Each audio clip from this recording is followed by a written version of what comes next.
Maijilimba. Maijilimba.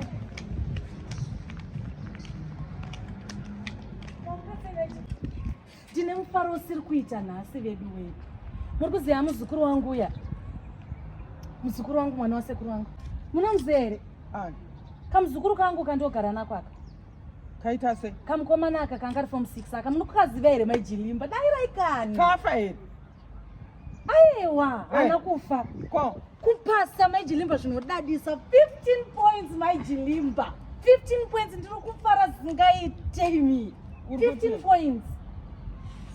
Saka uri kuda kuti chi? Ndikukuudzai good news naya Maijilimba. Ndiri kufara kati naya. Saka kakuendesa?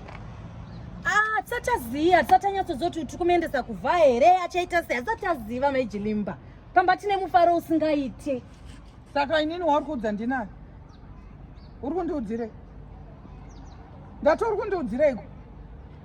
Ndiri ticha wako here? Ndiri ticha? Aiwa, ndangotiwo ndichibuda apa ndikateka tisheka good news test. Ndozvaungabva wavhengedzera kudaro, zvinoshamisa izvozvo.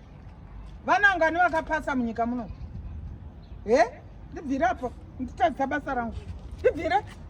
Maijilimba tiri kutukana. Ndibvire, tukana chi? Uri kundiudzirei? Chauri kundiudzira chi? Ndine basa rini maresults. Kwaseko muchingoti pese pandinongonana nemi patenchida kuti chienda, handidi kuonana newe. Tadzisa kuita basa rangu. Get away. Maijilimba. Ndochi ichocho. Inda uine pamuromo iwewe.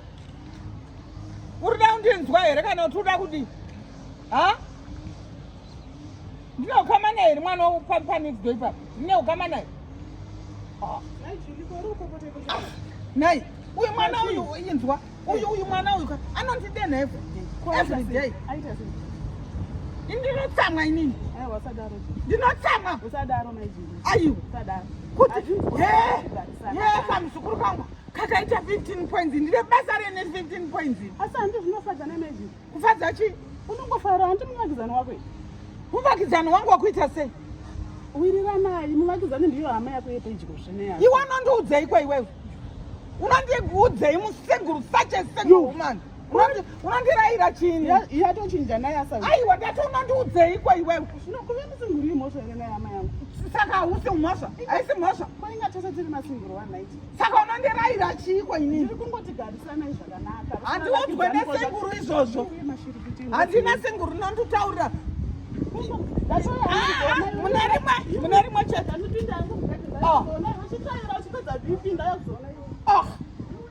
Kwetiri uchinditaurira zina nebasa rese futi. Buda mugedhi mangu. Buda. Get out. Aiwa, buda. Buda mugedhi. Buda mugedhi mangu. Iwe ndati buda iwe. Ndati buda. Buda. Handidi kushatirwa nemusinguru anotaura muzasi. Taura rubbish inini. Ndati ramba mangu china. Get out. Buda. Ndati buda. Saka upindira chi? Newe chimbodzikanisa hasha dzako. Nditori nenyaya zvino ine mari mukadzi ndozvandavingai. Paushamwari wedu. Handiti? Chidzikanisa hana anosiyana nava. Asi wirira naye shamwari yangu. Handiti? Unotitukisa munharaunda neutsingu hwedu. Usadaro ufunge. Zviri nani kunzi panzi paMaijilimba ufunge vanodai usadaro. Chipedza kutsvaira ndizvinomba ndakagara. Handiti? Chidzikisa hasha dzako shamwari.